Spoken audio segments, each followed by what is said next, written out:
వర్షాకాలంలో నీళ్లు బాగా వర్షం పడుతున్నప్పుడు రోడ్డు మీద నీళ్లు ఉంటాయి. రోడ్డు పక్కన అంచుల్లో కొంచెం పొడి ఉంటుంది, అంటే బాగా తడిసిపోకుండా బురద లేకుండా ఉంటుందని అటు నడుస్తారు. నడిచేటప్పుడు అక్కడక్కడ కరెంట్ పోల్స్ ఉంటాయి. జారిపోకుండా అది పట్టుకుని వెళ్ళడానికి ప్రయత్నం చేస్తారు. వెళ్తున్న దారిలో ఆ కరెంట్ పోల్ని పట్టుకుంటారు. దాని నిండా వర్షపు నీళ్లకు కరెంట్ పాస్ అవుతుంటుంది. కంటికి కనబడదు.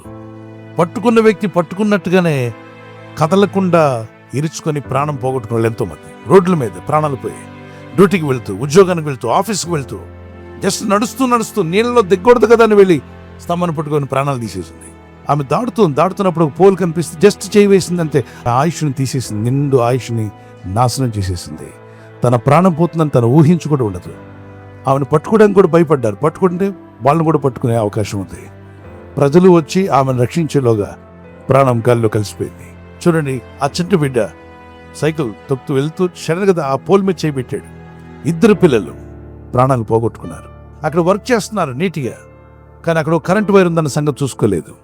యవన కుమారులు ప్రాణాలు పోగొట్టుకున్నారు. ఏమైందో గ్రహించేలోగా ప్రాణాలు పోయాయి.